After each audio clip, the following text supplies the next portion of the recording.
Hello, welcome to this behind the scenes video series which documents the design process of a Eurorack module. This is the module itself in question, the tràigh transistor ladder low pass filter, which I originally designed as the second module that I launched as Instruō back in 2016. So this is the original here, but I revisited recently for this project. So I'm actually joined on camera during the bulk of this project by David, he helps me run things behind the scenes here at Instruō. We spent a Saturday in the workshop just working through the schematic capture process. Ended up being somewhere between a sort of circuit design tutorial and some sort of video podcast episode of us just generally talking nonsense. And yeah, hope you enjoy.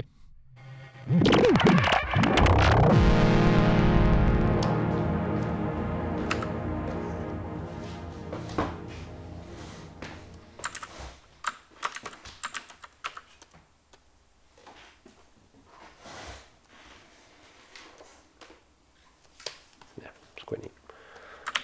Okay, we need one here, and that is 100k.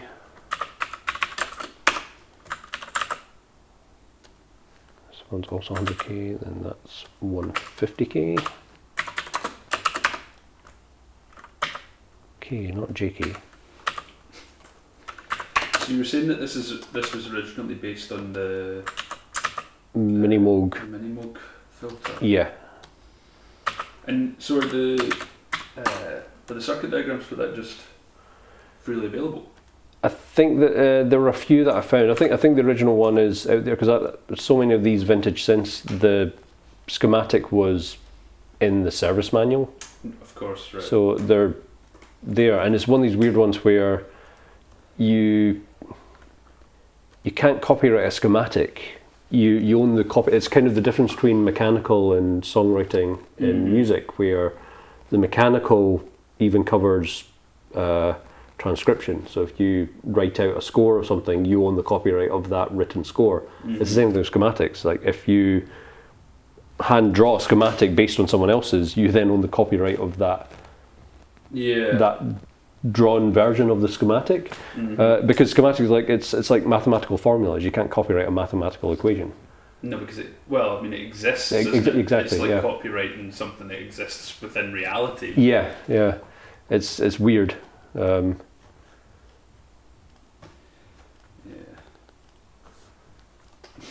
You wouldn't download a car. Yeah, I mean it's making me think that like that sort of theory should kind of be applied to land ownership, right? Like this bit of paper means that I own this land.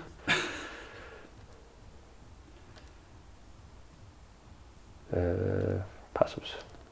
So I'm looking for rotary pot. I think that's what I want.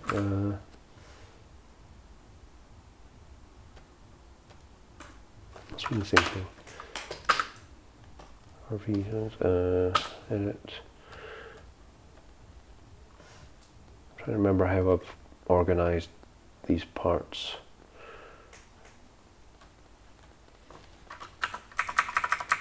Oh, there it is. Pot trimmer 3296W. That's the blue trim pot that I use. So that's been applied to a pot schematic symbol. This is something else that is something that I'm probably going to do accidentally at some point today. Is if I need another pot somewhere in the schematic, I'll be like, oh, there's a pot. I'll just copy that, and it means when I get to my schematic, that's copied over as being the trim pot footprint. So I need to then like jump back and forth and just make sure everything's the right part. Pot. Yeah. Because they look identical in the schematic? It's the same schematic, yeah. So I just use the same symbol and just change the part that's assigned to it, footprint that's assigned to it. Okay, and that is 2K, and that's 500R.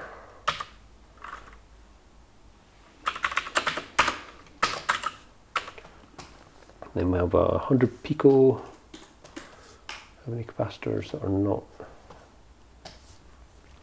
Okay, add C.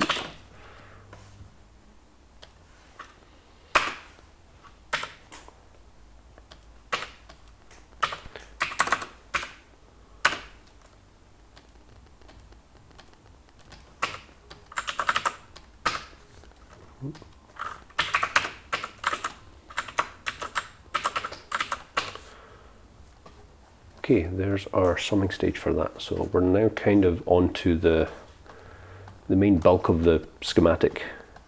What I'm going to do here is I'm going to load up the ARA schematic in parallel to reference, because the ARA is based on this same filter. But this was a transition from the IC transistors to discrete matched pairs. Right. So I'll just double check which version of that part I've used, because the one that I typically use is where are we? Here, footprint editor, transistors, they'll be in semiconductors.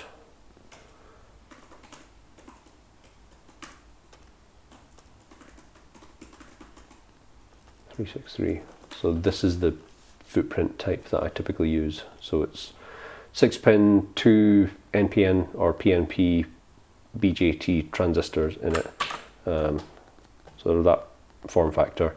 Right. There are different variants of how the pinout is used. Turns out there's a part where they're rotationally symmetrical, which makes a lot of sense.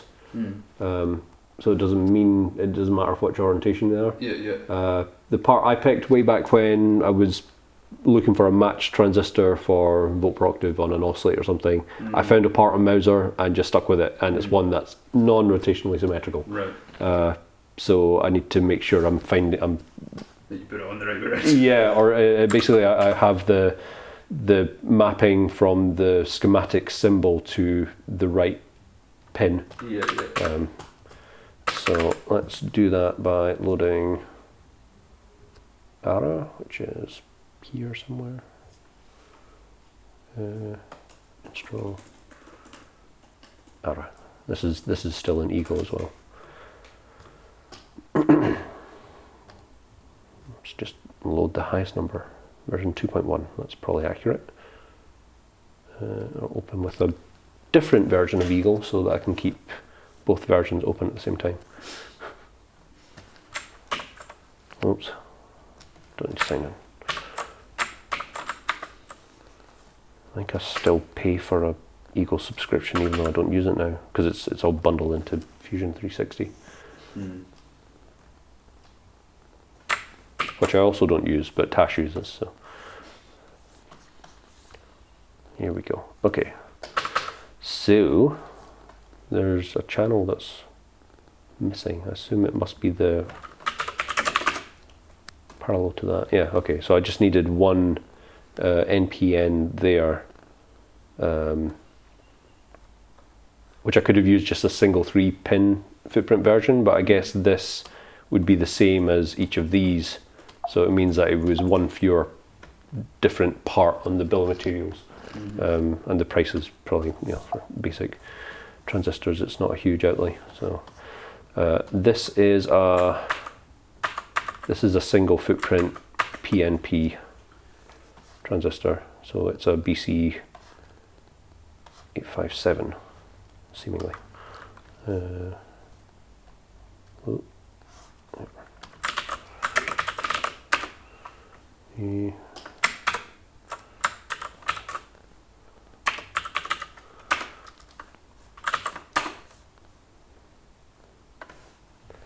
Okay, so that is an obsolete part. That's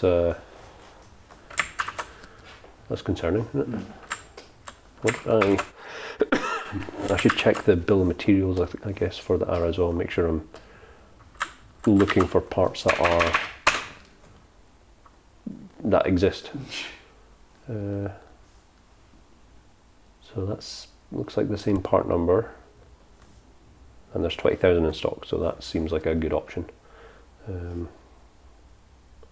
that's all right. Next period I've used, I think that's the one that I've probably used in the past. It's a company that do the NXP chips as well, where they do a bunch of semiconductors, and they're very well priced. Okay, let's check what I'll do, I'll just quickly pull up the bill of materials, because this is often the slowest part of doing doing a schematic capture and like board design is making sure that you're using all the like existing components. Yeah.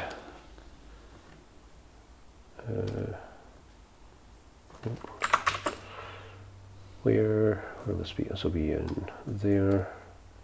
Module files. ARA files. Production 1. Production. Must be that. Bill of materials. There we go. Does that move your cursor when you hover over it? Or is it when you... Yeah, and this is passive. I don't understand how it works. There's no batteries in this. Or if there are, I've not changed them for like years.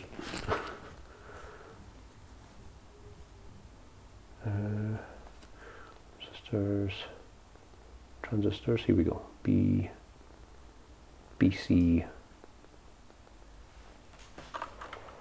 857BL. Okay, let's test this one. That's the one that's obsolete. Okay, so that's the one that I used to use. That was using the ARA, so that's gone since the ARA was in production, even. So all I need to do is make sure I find an equivalent that matches the pinout, which they should be pretty standard, I think. So we'll go with. Is that obsolescence due to the like a company folding or like? No, I think Fairchild is still making stuff. I think it'll just be they've maybe found a cheaper way to manufacture an equivalent part and they've changed to that. And the part number, there might be a newer version of that from Fairchild Semiconductor that's an equivalent, but the part number's changed. That's maybe something I should do. So that's the obsolete one. Let's look at the specs. This is an alternate candidate. So how does that compare? PNP single, collector current is 200, collector current is 100.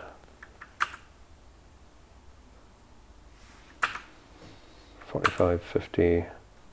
Emitter voltages look like they're the same. Emitter saturation voltage 600, so it is a bit different. Let's try and find one that's closer to it. Let's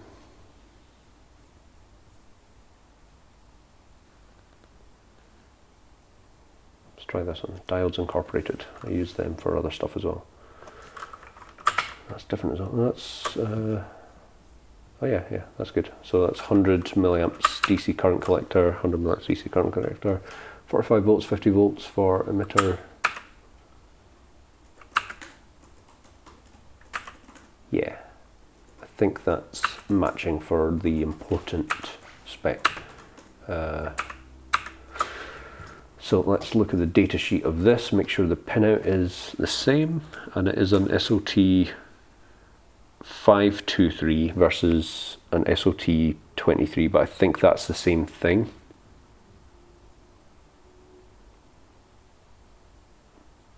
Pretty sure it's the same thing. Okay, so 3 is collector, that is 3, that's collector, emitter is 2, base is 1, so this is a match. So let's go with that guy, and we'll add that in here. Oop, there. So I need to add a single transistor that is, I'll be in semiconductors, mechanical, passive. It's making weird noises. PNP, so like 3906 is a PNP equivalent.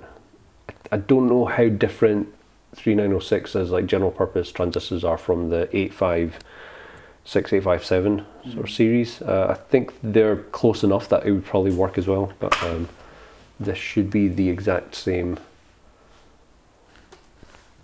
pinout and part, which is that one. That's the data sheet. So collector is C.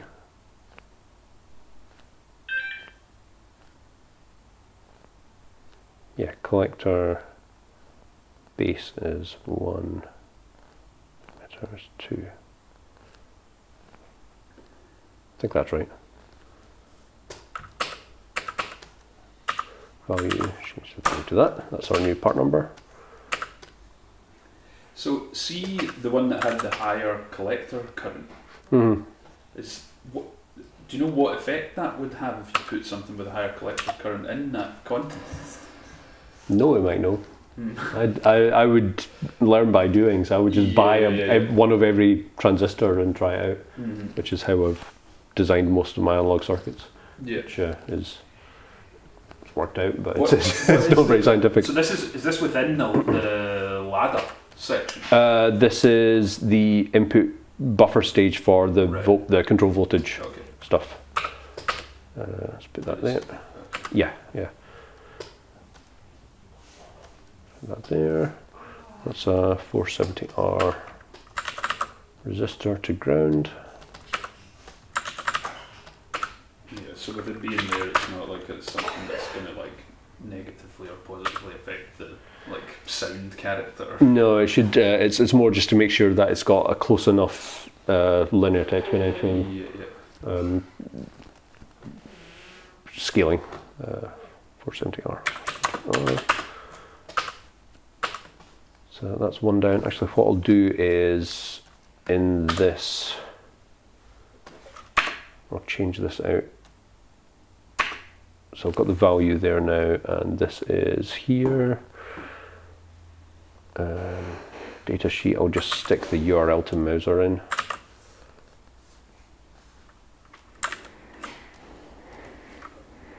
That way when I come to compiling the bill of materials for ordering a prototype, I've got all the part numbers on hand. So I need another resistor here, which is 56k. And another trim pot, so that's a trim pot, I can copy that guy. Flip it that way. And this is a 1k trim pot.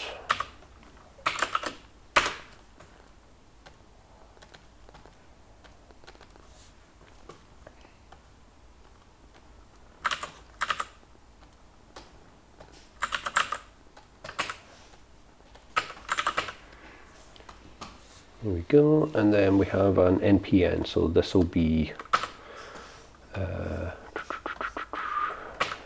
named info. So that. Let's see if this one's still in existence.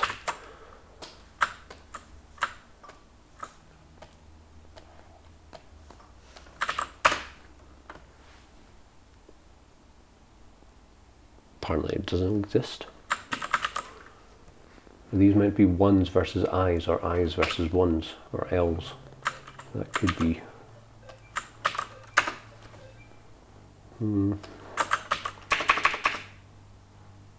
There we go. There should be ones instead of L's or whatever I had in. So 1T, 1G. 1T, 1G. No. Yeah.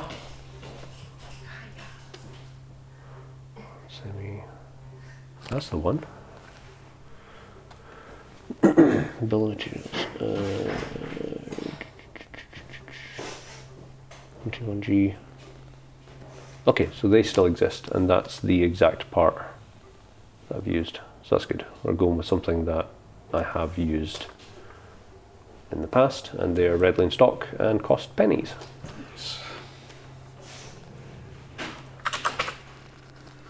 Grumble, grumble.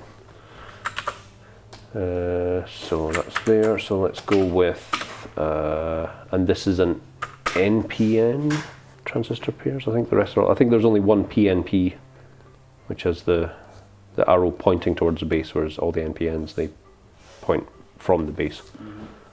I know very little about transistors. I don't believe they exist.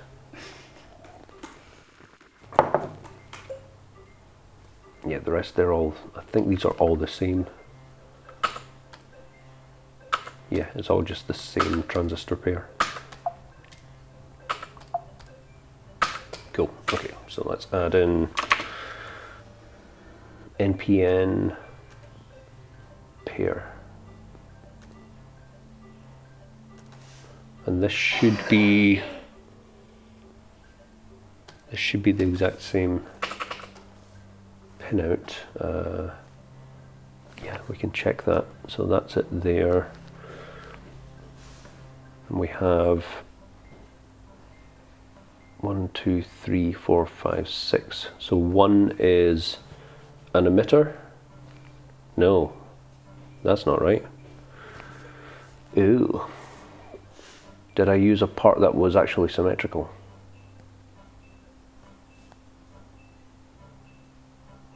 That's weird. Huh. This is not matching that. Why is that not matching? So this is, 1 is the, 1 is the emitter, that's correct. 2's the base, 6 is a collector, 3 is the collector, 4 is the emitter, 5 is the base. Okay, so that is the part, but it's a different pin arrangement from, so it is actually a symmetrical part. So that, yeah, that's the fun, confusing element. So in that case, I need to modify this edit symbol.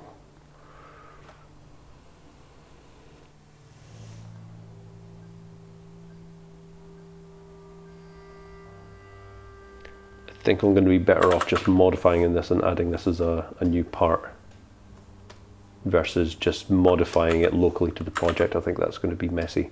So is the issue here that the symbol doesn't relate exactly to the footprint?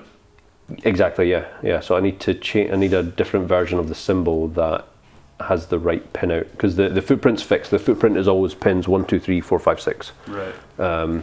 But it's how the symbol attaches to it, and that's where I need to make a change, unless I've done it already at some point. I don't think I will have, because I don't think I've used that particular transistor configuration in KiCad yet on any designs. Okay, so that's fun. This means we go through this rigmarole I was describing earlier. So we're in try again, get status, add dot, get commit dot -m.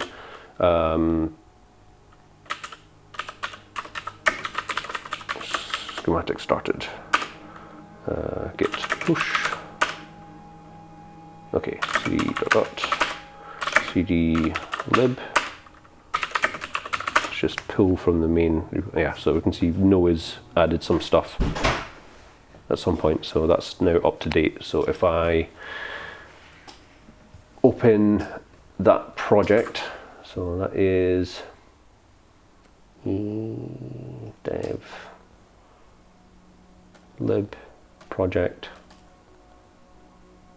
There we go. So now I can open my symbol editor, and this is the master, like original source of it. So semiconductors are down here. So I'm going to, what I should probably do is make a copy of this, put that into JSON, and then do a version for this part there. That's what I'll do. So that is the npn dual version. Does this work? If I duplicate that, can I just drag it? No, I think I need to export it and do it in a weird way. It's been a minute since I've done this, so I think I do this, export, put that somewhere temporary. I guess I could just stick it in the try again.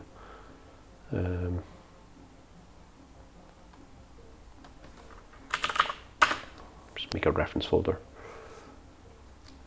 Did have copy and paste options in there? Let's try that. Damn it.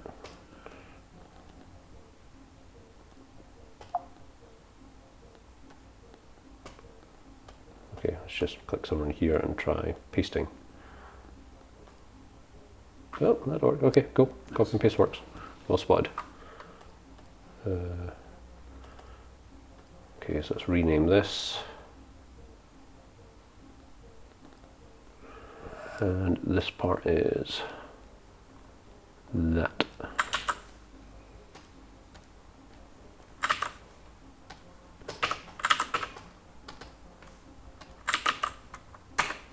So that was a sort 363. Oh, that's an SC76. So is that the same? That's the thing. Different manufacturers have different naming standard. Yeah, and a lot of them are. Some of them are close enough that they work fine. So SOT. What was it? SOT 363. SOT-363 versus SC-70-6.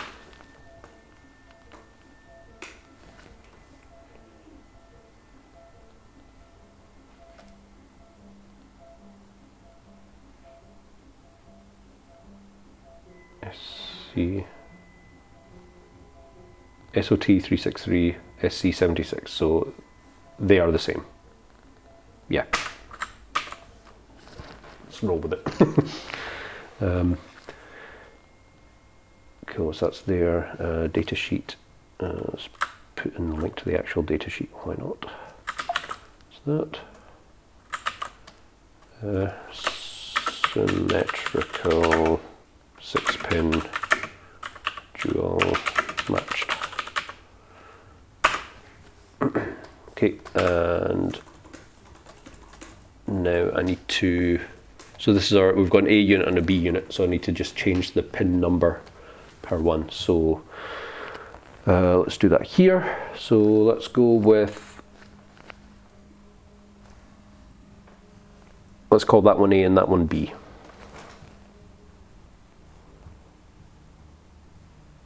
Okay, A on the left, so this is A, and this is base is 5.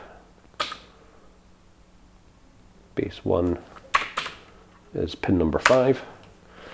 Emitter 1 is pin number 4. That's already there. Cool. And that's already 3. So I just had to change that to 5, 3, 4. So that, let's go to B. And this is base is 2. Base 2 is pin 2. Emitter 1 is, so this will be emitter 2, so this will be E2, and that needs to be pin 1. Emitter 2, pin 1. 6, which is our collector, that's already there, and that's, no, that should say C2. C2, yeah. Okay, let's double check that for sanity. Base is 5. That's 5. Emitter is 4. Emitter is 4. Collector is 3. Collector is 3. Base is 2. Emitter is 1. Collector is 6. Sorted. There's that, and I can set my footprint to, it's already there, it's already set as that. Symbol names. Done. Cool. So I now, so I'm in KiCad library, yep, git status. So that's just the change to that schematic there. So that symbol part. Git add dot git commit. That's M. Nope.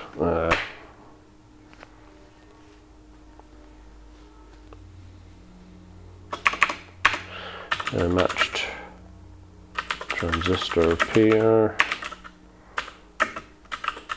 Symmetrical. Symmetrical. Added.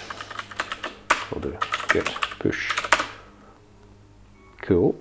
CD up, CD try again, CD lib, Okay. Pull. So that's now done the update, pushed it to the library, gone back to the project repo, the sub repo, and pulled there. So if I now go back to try again, we'll be back in business. Try again. Project. Schematic. Let's get that out of the way. So this will be in here. What did I call it? There, TNPN. That's the one. Sweet. When you were comparing the two packages, were you just confirming that the pins were in the same order? Or that they were the same? Checking the pins were in the same order to the version that I used on the ARA. Right, right. Yeah. So that they are different sizes, right? Oh, the packages. Yeah. You mean? I think it's the same size, just a different naming convention. So SOT 363 is a naming convention for this type of part, but this is referred to as case style 419B apparently, which for that particular part number is SC70-6. But I searched those and a file came up saying those were in the same column. Right. So I assume they are the same footprint, just a different naming convention based on different manufacturers, but like they stick to certain close enough standards that the parts should fit fine on this. It must do because it's the same. I've done this already with the ARA, so I don't need to go into too much detail beyond what I've just done. I think I feel confident with this, so I'll leave that floating, and this is our one for this position. Put that there, move that there.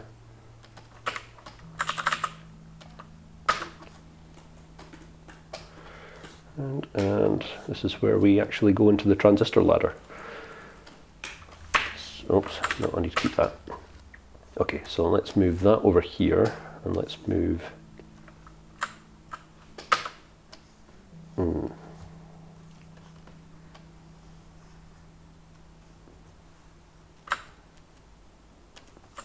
move all this down there. Okay, so that's our input mixer stage, which is there. I'll build the transistor ladder from here and see if I can get it to fit in that. If not, I might need to pull that down, nudge this up a bit. Keep that there. Okay, so it's 1, 2, 3, 4, 5 transistor pairs. Add these. What I'll do, I'll match the exact same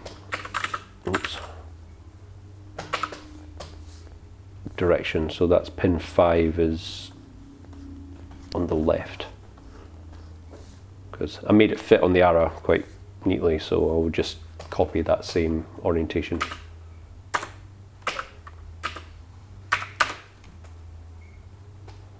And it's kind of messy where it's put that. I can just ditch that. That's just going to hide it from the schematic. I know what part it is and it will be in the bill of materials. The main thing is keeping the designator. Okay, so there's that, and I need some capacitors. So these will all be, they must be 0603. No, I went 1206. I think I went overkill with the ARA. I think I actually went with film caps for these. So C12. No, I don't know if that up anymore. C12. Maker, drive, module files, ARA, 2, build materials. C12. C12 is there. 100 volt COG. Okay, so I went COG, I went with a 1206 size. The technology has been moving so quickly that the size of available capacitors that are COG type is getting smaller and smaller. Like they used to be, there's only a certain range of values that they manufacture with this technology, and it used to always be on the bigger side. So let's find 47 nano COG capacitor equivalent. Capacitor, multi-layer ceramic capacitors, MLCC, and we want to highlight C0G. NP0 means the same thing. I'm not sure why there's two naming conventions for the same thing. And let's go with 0603. Like they must exist in that format. And this is what is 47 nano in 47047 UF? Does that translate to 0.01 is 10 nanofarads, so 0.047 is 47 nano. I think that's right. Yeah. Seems like there's only one voltage version available. So there's only 3 available following that spec. So let's see if they're extortionate or if they're even in stock. Non-stock, non-stock, non-stock. So let's bump it up in size, physical size.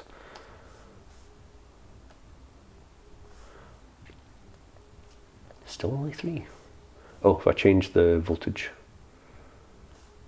Here we go. So if I change up to 1206, we have 255 options. We could probably get away with any voltage rating,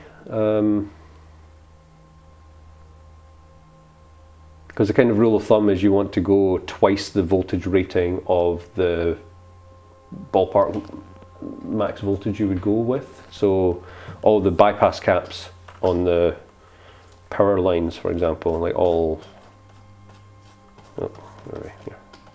these ones, like that's a differential of 12 volts in ground. Same with them, so I would want to have at least 24 volt rating on them, or 25 volts, which is quite a common value.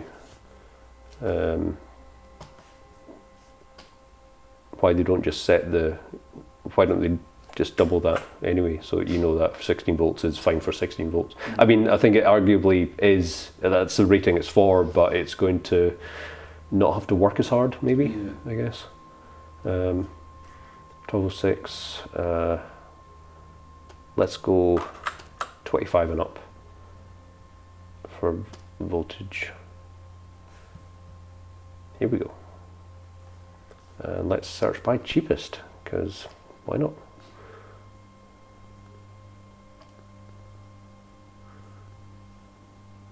And let's also search by in stock.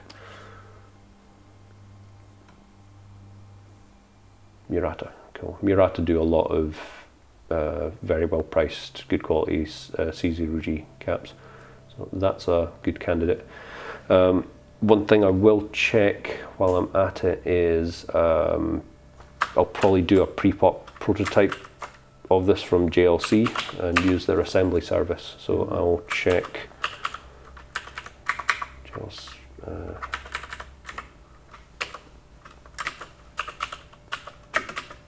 assembly parts. There we go.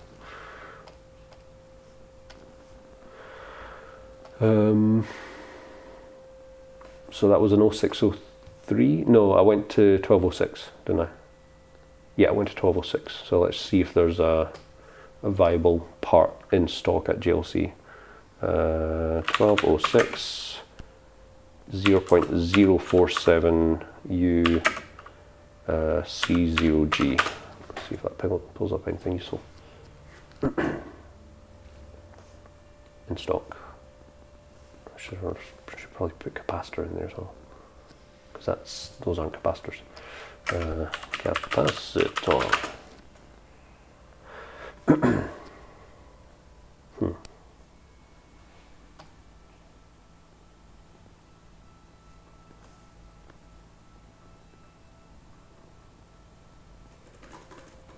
No results found.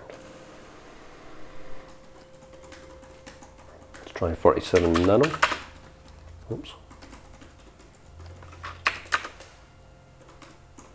Here we go. LCC 47 nano, 50 volts. They're not in stock.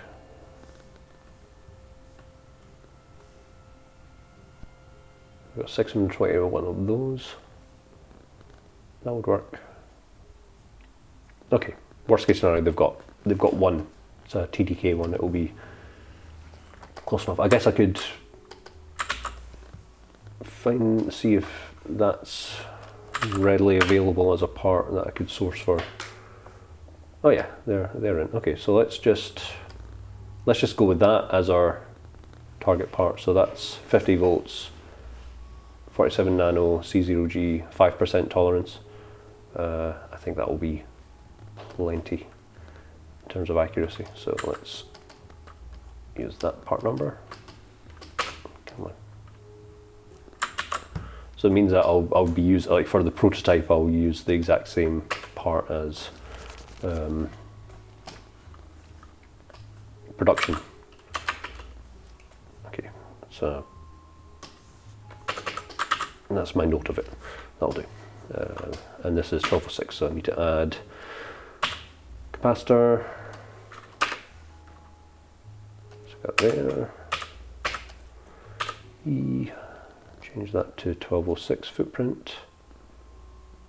1206. And value 47 nano. Done. So I can do that. And let's add more rungs.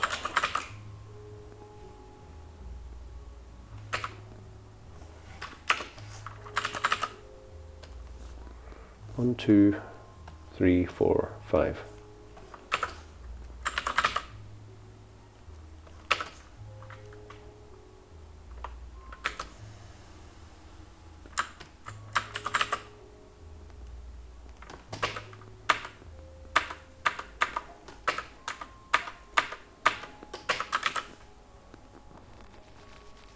Cool.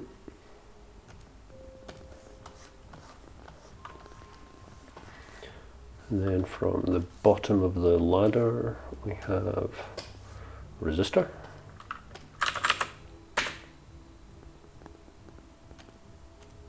Which is 100R. And that's going down to here. And then we have, oh, that's quite well placed actually. Let's just bring that down a bit.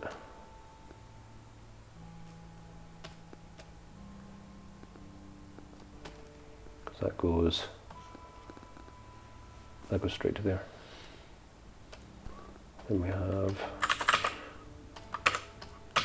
470R.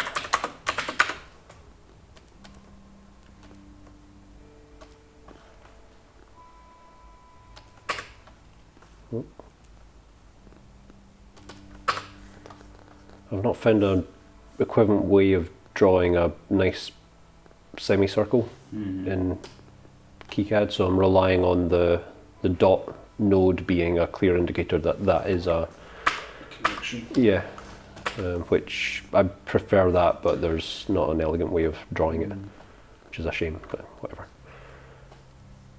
220R. Let's move that over a bit.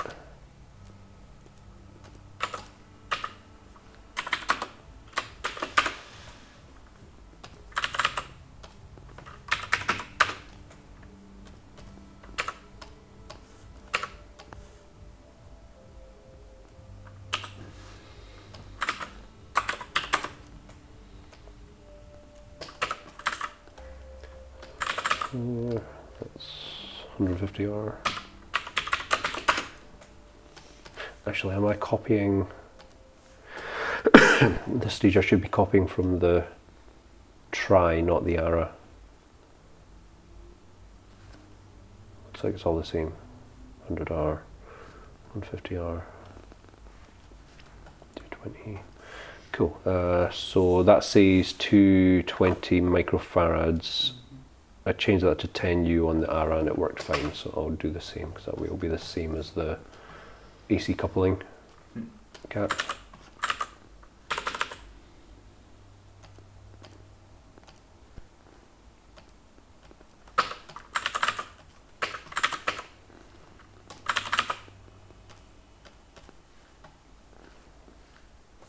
Okay, and there's another. Oh, that's interesting. That's. Is that a mistake? That says it's a 10K pot, whereas on the ARA I've got that as a 1K pot, and that's 500R. That's disconcerting. And that's the 1K pot there.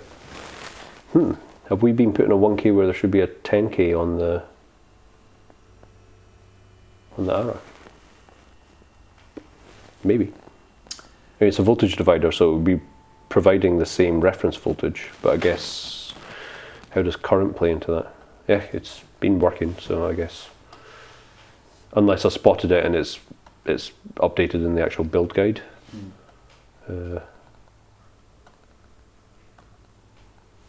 That's interesting. Okay, well we're recreating the try, so I'll go with the try's value. So let's make that 10K, and this will be 1K, which will be there.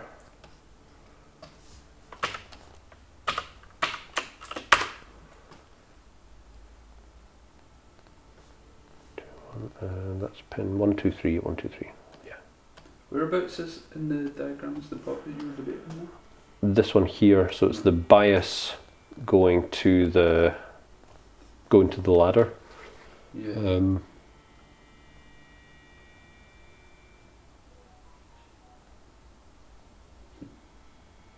Wait, I've not drawn that in. Oh, it's the wrong place.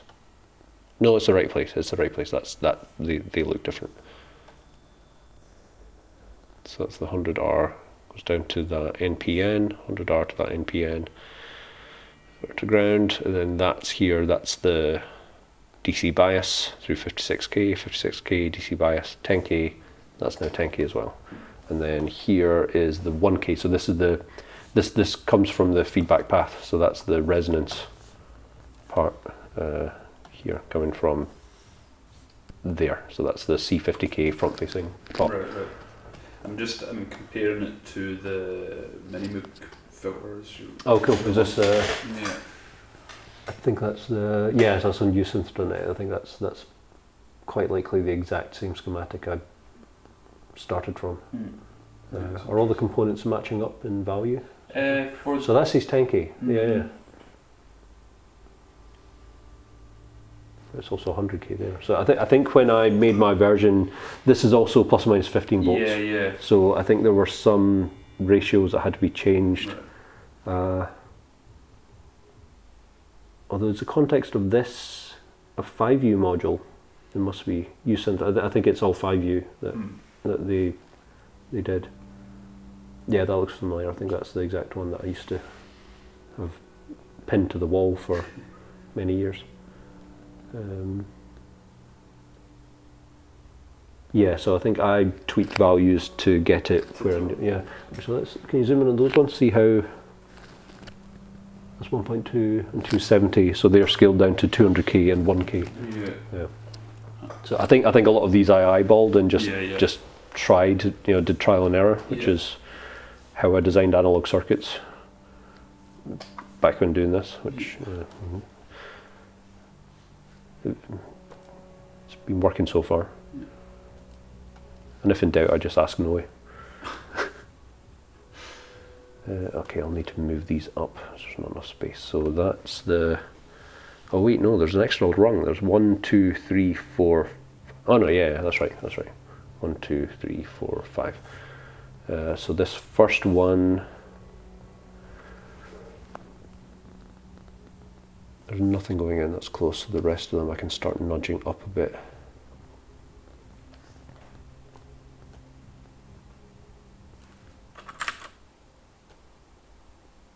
There. There.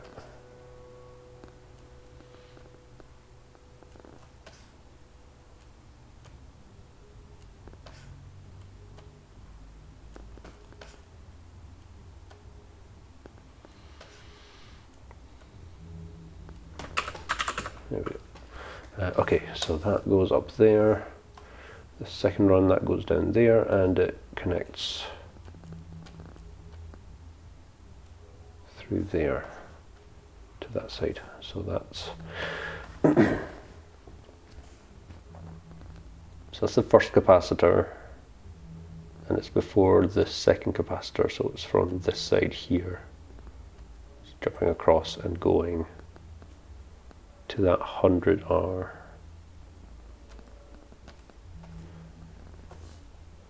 Yeah, I really don't understand this circuit. I don't think it's too different from the diode ladder style in concept. There's a really good Moritz Klein video. That's him working through a Minimoog style diode ladder. I think is it Minimoog style? No, I can't remember where it's from, but it's a classic. It might be a Korg circuit. It's the diode ladder, but he like details exactly how it works, and I think the premise is very much the same as this guy. But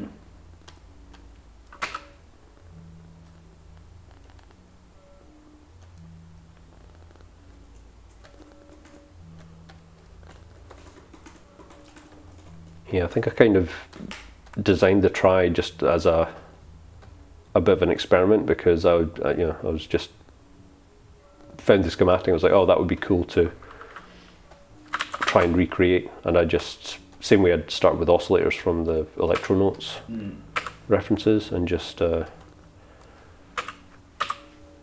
copied it and laid it out on a board, and then built it and hoped for the best, and then just like tweaked values to get it kind of where I wanted it to be. It's weird, I think like when I was doing, I think I started on this, I developed this one before I started working with keying more regularly, and I think maybe more so with the 1047, but like filters traditionally, I think when I first built this, I thought it was broken, because putting on the scope, a sawtooth ramp, which is perfectly linear, going through this, it curves up, so you end up with that really exponential type shaping and saturation, which I think I built the prototype and just kind of sat on it for a bit, because I was like, I don't know if it is working. I don't know if that's how it's meant to be, so I kind of just left it for a bit. And it was Kean that kind of gave me a bit of confidence with it, because he was like, yeah, but listen to it, it sounds really good. So doesn't matter if it's technically perfect, which I guess like that's kind of in line with the do you know the Wasp filter? I can't remember who did the original, but there's a Doepfer version of it that's pretty common, and it's using it's misusing a particular IC, because they do just burn out over time because they're misused. But it's a really interesting sounding filter. It's from a synth called the Wasp. I think the Chemical Brothers used it a lot.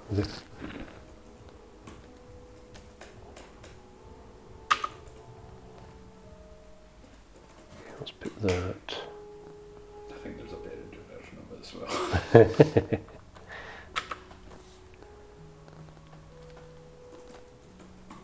There. Okay, so these connect. Let's connect. There's no cap there. That's just direct, and then that connects. So it's there.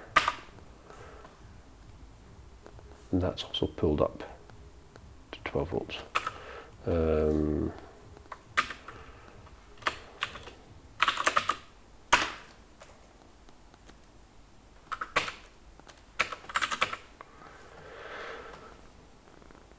that look right?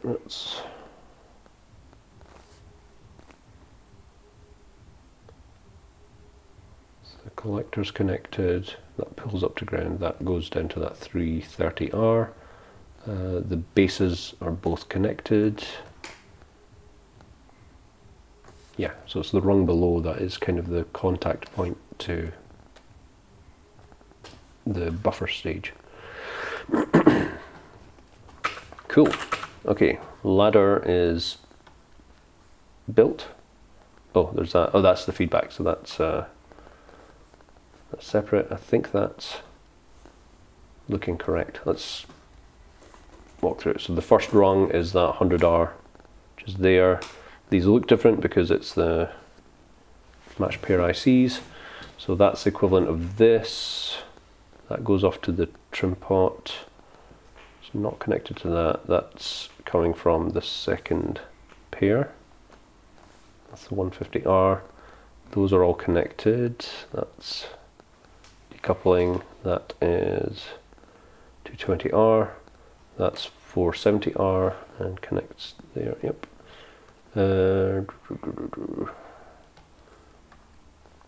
Then there's a 47 nano between there. And these bases connect. They go there. The base goes up the ladder to next rung. It's got a second cap there. Those connect. Next capacitor. Yeah, this is just the pattern going up.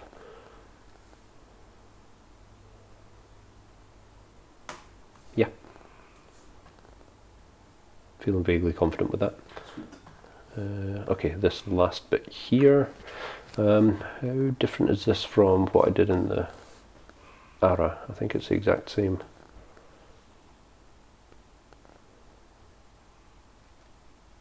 What is that? I'm going to grab another coffee. Do you want one? Yeah, go on then. Yeah, I never finished my other one, but it's cold now. Thank you very much. Your microphone's off? Yes, it is.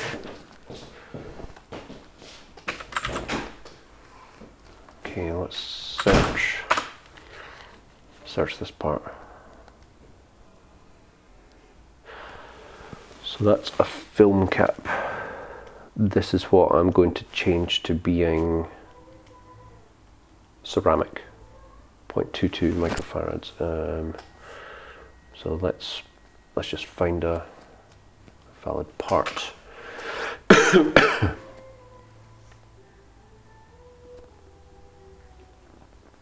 Mil cc,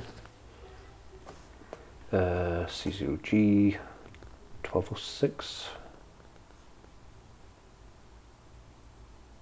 1206.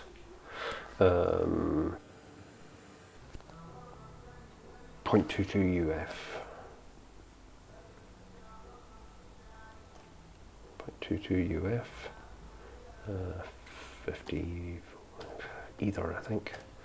25 volts would be fine. That was 63 volts, so let's maybe keep it in the higher range.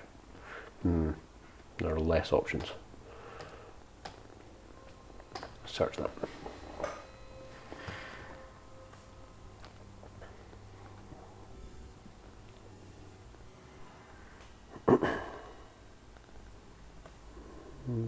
Stocked.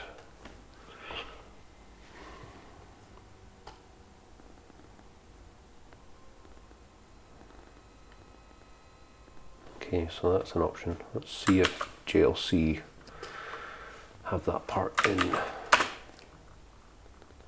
Yeah, they're stocked. Cool.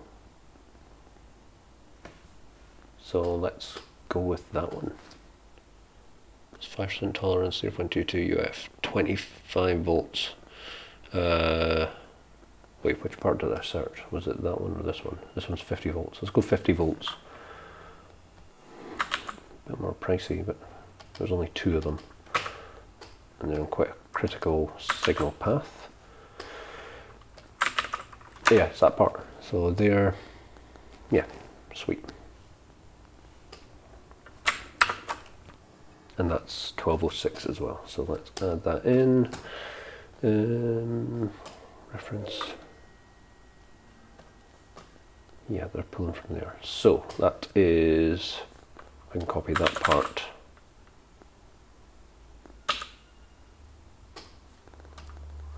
.22 UF 1206.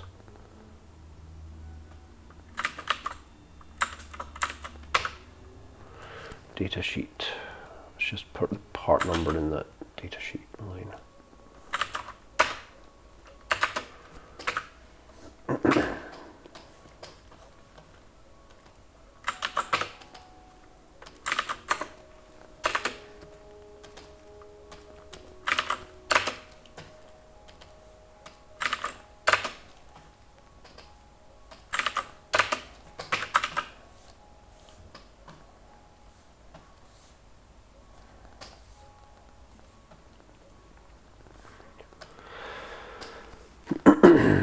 Let's do much pair there, much pair there. Yeah.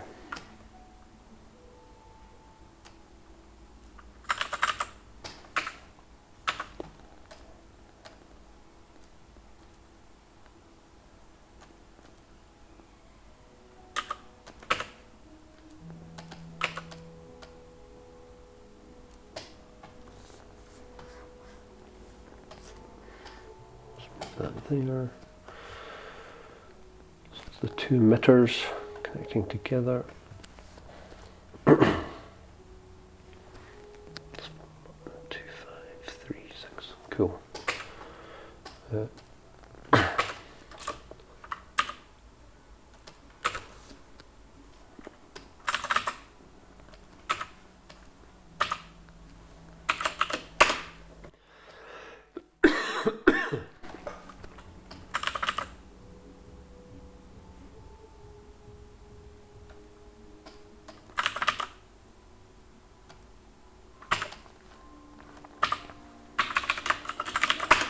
K, 200K.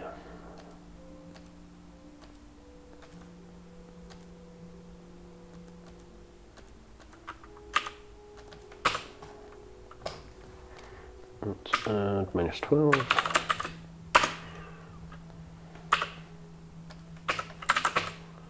Cool, and let's do another transistor pair. Let's put that there and there. Okay, so collectors connect. Those are symmetrical. Oops. To ground.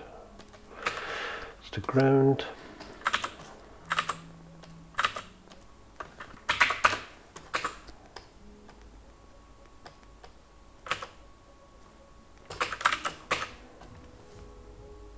No, it's via resistors.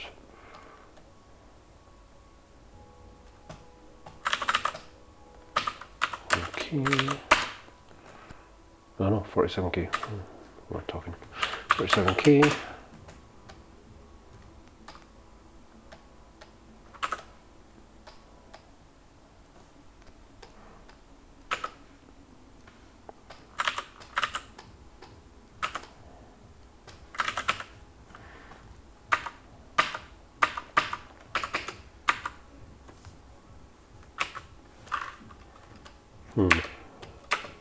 Don't like that.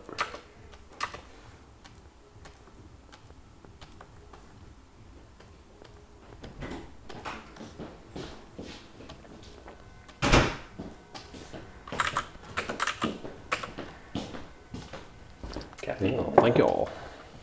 So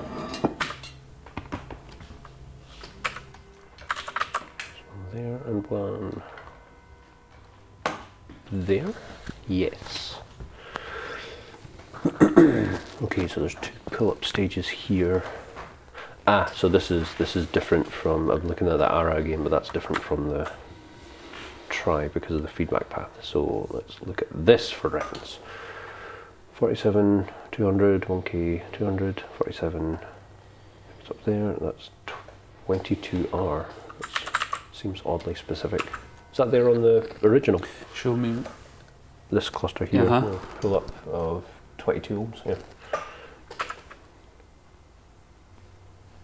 Yeah. 22. Oh.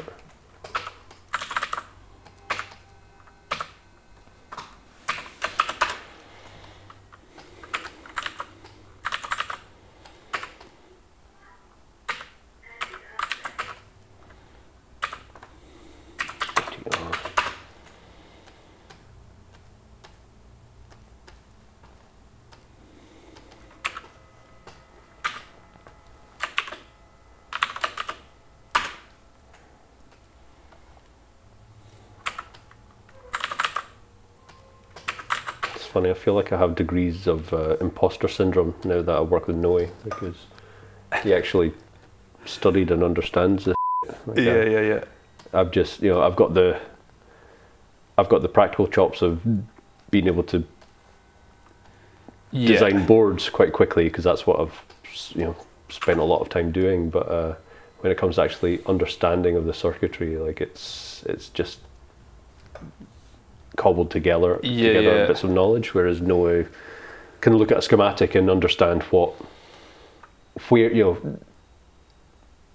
like why certain decisions have been made. Yeah. I feel like I've got a strong grasp when it comes to things like op-amp theory and stuff, but transistors are still dark magic from my perspective. Yeah, I've had that experience with like musical stuff before, where like people talk about like the theory of arrangement and things, and you're kind of like, well, yeah, obviously, like, but without having, had that like kind of background knowledge. I guess it's I don't know if there's a parallel to this, but the argument of, do you need to know music theory to be a good songwriter? Which definitely not. I mean, there's so many great songwriters out there that have written amazing songs that have no idea what a key signature is. Yeah. I'm not sure engineering necessarily has the same level of it. I guess like this is a weird edge case where I've kind of gone down this route from a background in music as the starting point. I suppose though, when it is related to something that's subjective, which is how designing a musical instrument, exactly, and like whether it sounds good or not, then being tested by ear at the end, as long as it sounds good and isn't on fire, then that'll do. What if it is on fire and sounds particularly good? In that case, I suppose you just have to weigh up the positives and negatives. I guess the wasp filter is kind of that, because it's got a finite lifetime, because the chip's going to burn out at some point. You could argue that for every bit of electronics, like electrolytic capacitors, a lot of the time will have, it's really low. Like let's look at 10 UF capacitor. Let's just look at the top hits. Yeah.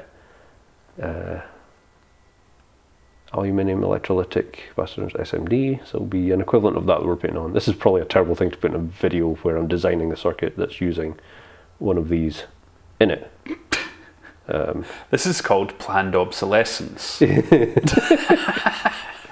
But this goes with every piece of electronics. So let's go Panasonic. I mean, that's a not recommended for new design, so they're replacing that, but that's a readily stocked one. So that's clearly been a popular part. I've definitely used parts from this family before.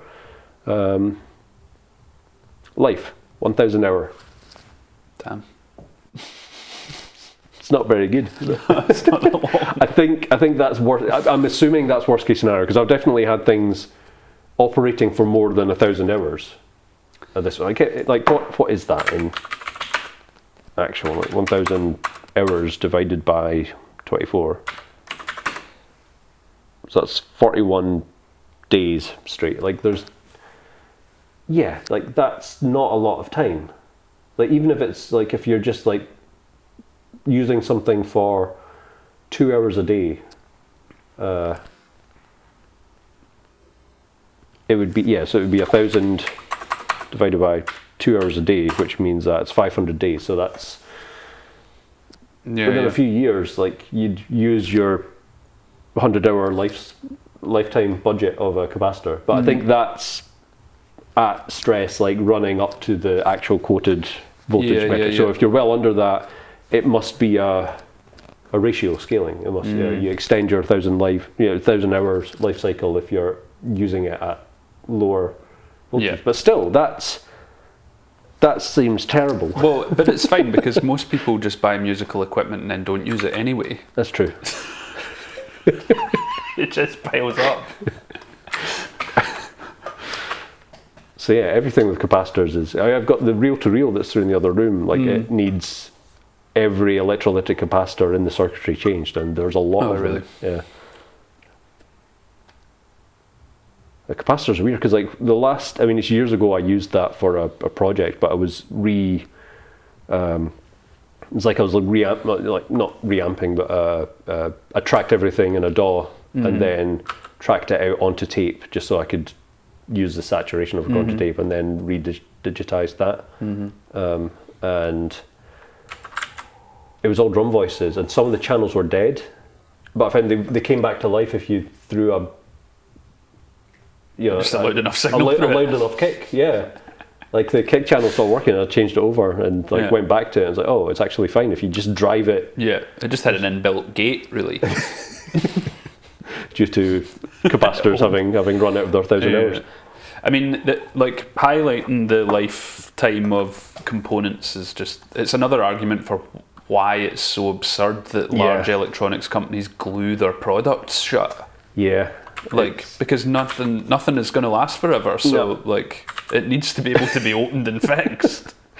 It's mad, and that's the thing. Like modern technology, the schematics are all hidden. I mean, I'm doing I guess it's in a video now, so whatever, but it's old. It's old circuitry. Like, there's nothing new to this. Let's write around, and I mean, even like talking to companies that manufacture LED buttons. So I've got a random assortment of LED buttons dotted about, but they have 10,000 to 100,000 presses. I think buttons are typically like 10,000 pushes. Like there's a lot of like the typical rating, which I guess it depends on how often you push the buttons. Like say you give it a year, like that's 10,000. 360. But when the button reps came in recently, they had one that was rated for 20 million presses. I remember. It's pretty good. So, what did I do there? I divided 10,000 by 365. So you've got 27.34 presses per day. That's not that many. No, it's not that many. Huh. Well, it's the same buttons that I'm using that so many other synth designers are using, so... I guess... yeah, it's... I wonder how similar these are to, like, use-by dates. Like, they've got loads more, but they just... You can still eat it. Still eat it, you'll just die. As long as it's not a Vactrol. Then it's got cadmium, which is even worse. Yeah, they're not edible. This is something specific to KeyCAD that's different from Eagle. I mean, that one I've labelled as non-connect, but you can just leave pins floating and it doesn't mind. KeyCAD doesn't like it, so you need to, anything that's purposefully left disconnected, you need to... Tell it you meant it. Yeah, mark with an X. Which the KeyCAD... What happens if you don't do that? It flags up every single time as an error in the design rules check, which gets old really quickly. So I appease it and do that. Let's move this over a bit. Yeah, cool. That's neat. We're getting close. So that's... Oh, this one I need to specify is... Special pot value C50K. I guess that's something I should do for all the other pots, is actually give them a value. Be 100k. I guess arguably these should be audio tapered. It doesn't feel... These are all linear. I'll just keep them linear because that's what I've been using. What pots are audio tapered, or do you do something different in the circuit? To make There's them audio tapered? a trick where you can mimic audio tapering. Right. I mean, the weird part is, like, an audio tapered pot, it's audio tapered is the term. It's not exponential. I mean, like it gets referred to as that, but it's Right. not actually a true exponential movement. It's two linear maps. So instead of it being linear all the way up, it actually, if it was audio tapered, it would be exponential or logarithmic, whichever. I guess, logarithmic. It's weird. It's always the inverse because it's actually the resistance curve is the opposite from the audio response that you want. Because you're trying to do the inverse to match them. Exactly. So audio tapered is that way or that way, whichever way. So if it's like that, but that's the response you would get versus linear, but it means that the resistance is the opposite. But it's not actually a curve. It's not a dynamic thing because they're manufactured by carbon tracks that are the resistive material, and they have, instead of being linear or curved, it's linear like that and then linear like that. So it's it's an angle. It's like an elbow joint. Right. So audio tapered pots are all a lie. They're all just two cascaded linear tracks. Yeah, no. Really exposing the dark side of electronics here. And they break after a week. We've got 10,000 turns of a pot. I guess that's something that I could do here is...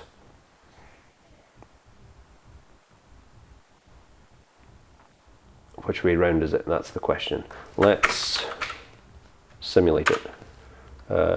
So I use 100k pots everywhere and just try and make the circuits fit a standard potentiometer type, because then there are fewer potentiometers that we need to stop. Which is preferable. So this is Falstad. That's the default circuit it opens with. It's just an LC filter that's running slow, so you see the actual oscillation, like that will dissipate over time. It's quite nice. So let's add in a potentiometer. Passives, potentiometer.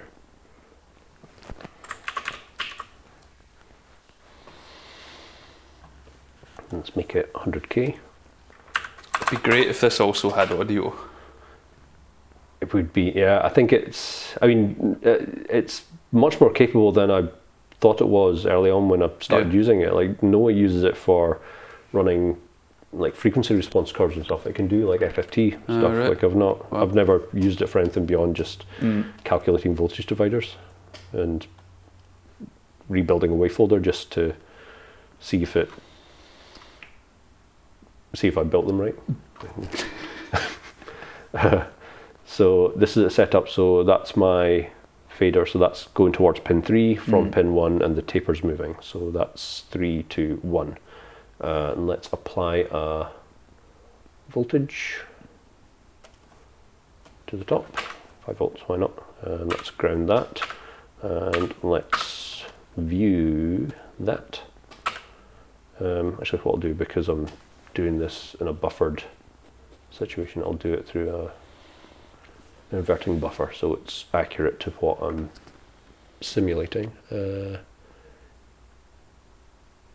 am I looking for? Here. Let's go with that. And let's just go fully accurate. So it's 120k into 100k.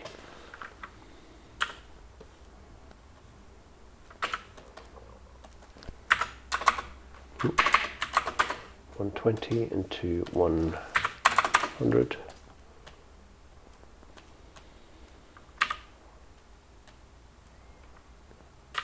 Ground that. So we'll see the linear mapping, I guess we're seeing it attenuate slightly because it's 120k. Let's just go 100k, so we're just getting clean numbers. 0 to -5. And if I scope this,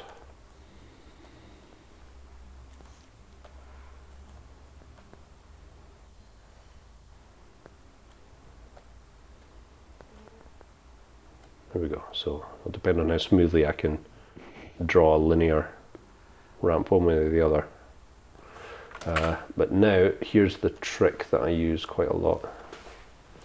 Let's move that out there. If I put a resistor in parallel with one side of the pot only, I think it will be, that's the part I can't remember if I put it here or here. I mean, you can do it with both. Like this is what I've done with attenuverters on the ARA does it in some way, which is on the attenuverter. Although I've done it more crudely, like I've added a trim pot, 100k trim pot directly in parallel with the actual attenuverter pot. Right. So that means I can offset it. So it means I can use that trimmer that's also the parallel definition to calibrate the center of the thing, and it takes the response movement of the resistance, like the voltage divider of that pot, from being linear to making it like tan H. Or I guess is that tan H? No, tan H should be the other way around, so inverted tan H. Or rotated tan H. So it means that there's more of a plateau around the center, so it means that there's more resolution of quiet level. So you're getting like an exponential response and an inverted exponential response going up or down. Right. But if I do this without, because so this is essentially a 50k resistor in parallel on either side of the pot. So if I do this with, I think it's 22k is what I typically use for this. So this is the magic number that I found.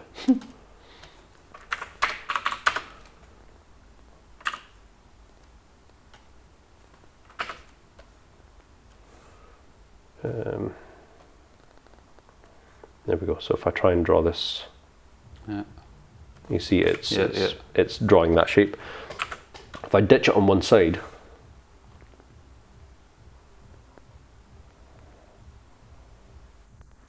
it's approximately giving me that that exponential shaping, and likewise if I remove it on the other side. Cool. So I mean that's more effective than having one of these. It's truer than the audio tapered pot, because the audio tapered pot is a ballpark with two linears and an elbow, whereas this particular ratio of 100k pot and a 22k parallel, I think I got these values from an actual paper that detailed the sweet spots for getting a more accurate audio tapering for it. So it's close to like human loudness perception. Yeah. So what I'll do actually in the circuit, because and that's the thing, it's a complete mind fuck trying to figure out what it means on either way. So this is just a DC signal. I guess I want it to be audio tapered. I want it to get louder more quickly, or is it the other way around? Do I want it to be more motion? I think it's counterintuitive. I think it's always the opposite from what you would think. I think it's like sound appears more quickly because we hear on a logarithmic scale. Yeah, so we're more sensitive in the quiet section, right? And then you get to a certain point of loudness, and then you can't tell the difference anymore. Like it gets louder and louder and louder, and you're happily standing next to it. So I want the resistance to decrease more. I can never remember which way around it is. So what I can do as just push the problem down the road is annoy future me, and I'll just add a resistor on either side of each one, and it means that I can populate or not populate them accordingly, or just keep it linear entirely is the other option. So yeah, it'd be a nice experiment, I guess. It'll be something else that's different to this versus the original. Yeah. So. Push the problem on down the road sounds like a country song.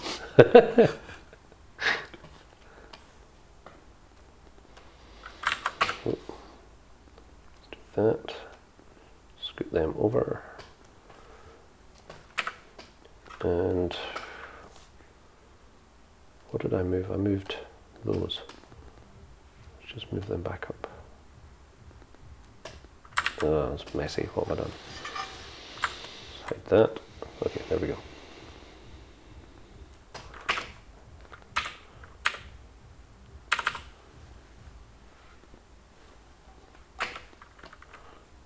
Let's make that 22K. I'll maybe just make these non-populated for this, because the first sample set of these first prototypes, I'll get them from JLC, so I'll get them pre-popped as much as I can. And then I can populate and test each way. Yeah. You could, and it's handy there's 3 of them as well, because you can I can compare them, yeah. So what I'll actually do in that case is value these as do not place. And that way they'll be ignored from the auto populate thing. Dump.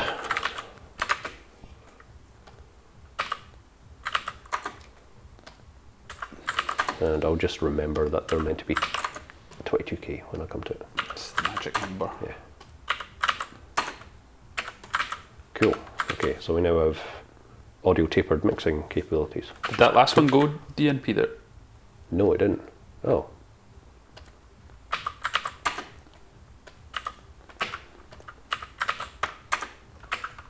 That worked.